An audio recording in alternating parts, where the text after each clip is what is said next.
बाळासाहेबांचे विचार पुढे घेऊन जाण्याचं काम आम्ही घेऊन जातोय आणि याचं उत्तर लोकांनी दिलेलं आहे। विधानसभेमध्ये आम्ही 80 जागा लढवल्या, त्यातल्या 60 जागा आम्ही निवडून आणल्या। शिल्लक सेनेने उबाटाने 100 जागा लढवल्या, 20 जागा जेमतेम निवडून आलेल्या आहेत। त्यामुळे बाळासाहेबांचे विचार कोण घेऊन चाललंय, कोणाच्या पाठीमागे लोक आहेत, हे लोकांनी सिद्ध केलेलं आहे। तुम्ही बोलायची गरज नाहीये। आज तुम्हाला एआयच्या माध्यमातून बाळासाहेब आता पक्षात राहा, उबाटात राहा, हे एआयच्या माध्यमातून बाळासाहेबांच्या तोंडी तुम्ही वाक्य टाकताय। भावने प्रधान वातावरण करण्याचा प्रयत्न करताय। लोकांना बाळासाहेबांना विनंती करायला लावताय एआयची टेक्नॉलॉजीच्या माध्यमातून की आता उद्धव ठाकरेंना सोडून जाऊ नका, आदित्य ठाकरेंच्या मागे उभे राहा।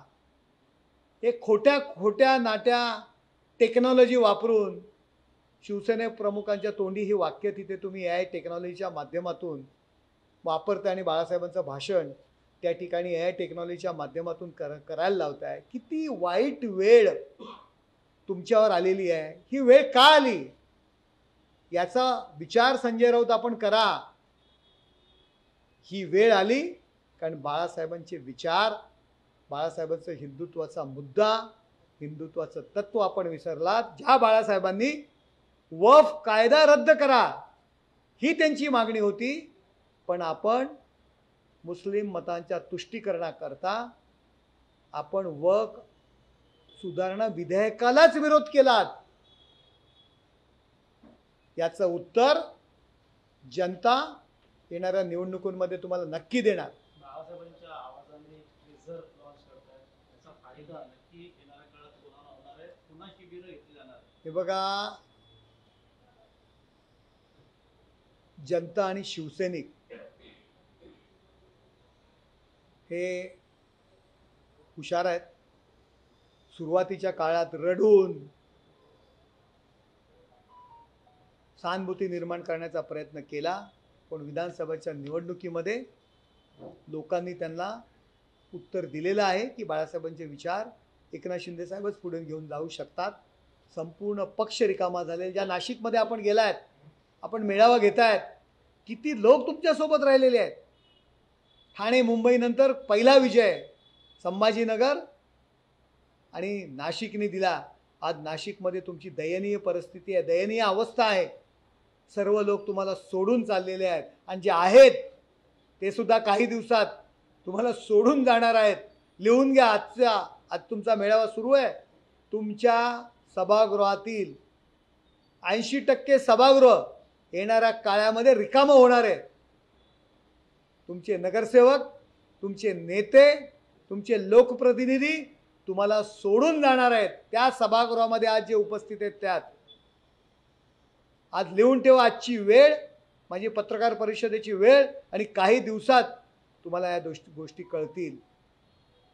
त्यामुळे तुम्ही आम्हाला आणि शिवसैनिकांना एआय टेक्नॉलॉजीच्या आधारे बाळासाहेबांच्या तोंडी काही वाक्य तुम्ही जर टाकताय, त्यांनी शिवसैनिक आता भुलणार नाहीत।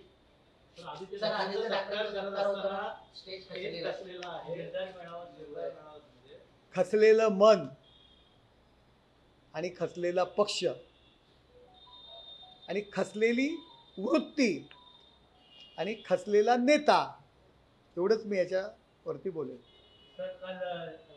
एकनाथ शिंदे राज ठाकरेंच्या घरी मुलाखत घेतली, त्यानंतर आज संजय राऊतांनी सांगितले की सत्तेशिवाय ते ऑक्सिजन लागतं।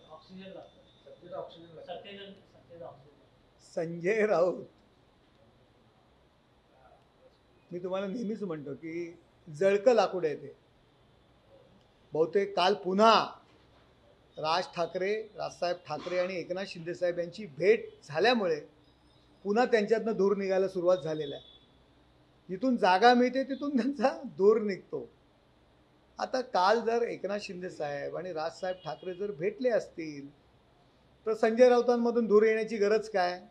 तुम्ही त्यांच्या त्या दिवाळीमधल्या पुस्तक प्रदर्शनाला गेला होतात, का गेला होतात? काल तुम्ही म्हणता आमरसपुरी खायला गेला होतात. परवा तुम्ही ज्या दिवाळीमध्ये त्यांच्या पुस्तक प्रदर्शनाला भेट द्यायला गेला होतात तेव्हा काय खाण्याकरता गेला होतात ते सांगा ना. हे धूर आहे, धूर निघतोय. एकनाथ शिंदे साहेबांचं जे वाढतं महत्त्व आहे, लोकांमधील जे स्थान आहे, या महाराष्ट्राच्या राजकारणामध्ये त्यांनी जे एक स्वतःचं वलय निर्माण केलेलं आहे, त्याबद्दल जो जेलेसी आहे ती संजय राऊत यांची वेळोवेळी बाहेर पडते. त्यांचं असं देखील मत आहे, अमित शहा हे महाराष्ट्रातील 3 पक्षाचे प्रमुख आहेत, त्यांना पक्ष चालवलं असतात आणि मध्येच अधूनमधून रामदास आठवलेंना देखील पक्ष चालवावा लागतो असं त्यांचं मत आहे. म्हणजे भाजप, शिवसेना आणि राष्ट्रवादीचे जे प्रमुख आहेत असं कसं आहे, त्यांचा पक्ष पूर्वी संजय राऊत पवारसाहेबांच्या सांगण्यावरनं चालवायचे.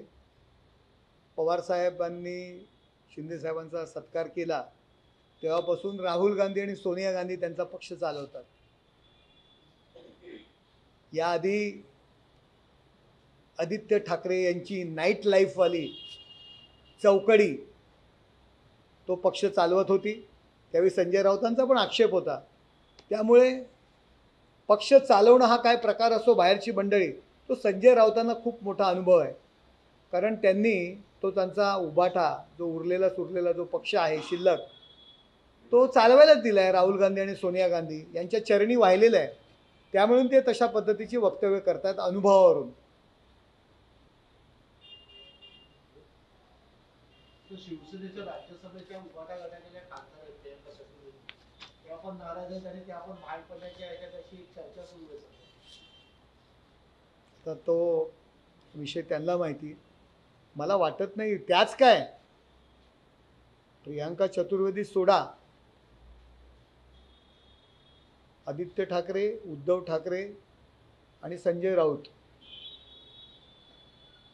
हे 3 सोडून सगळेच त्या ठिकाणी नाराज आहेत. त्यामुळे कोणाकोणाची नावं मी घेऊ आणि कोण कोण कुठे जाणार. संजय राऊत पण यापूर्वी नाराज होते, पण आता राहुल गांधी आणि शरद पवार यांच्या पेरोलवर ते असल्यामुळे त्यांची नाराजी थोडी दूर झालेली आहे आणि पूर्ण पक्षच, पदाधिकारी, कार्यकर्ते त्यांच्यातले नाराज आहेत आणि सर्वजण त्यांना सोडून जाणारे 3च लोकांचा पक्ष राहणार आहे.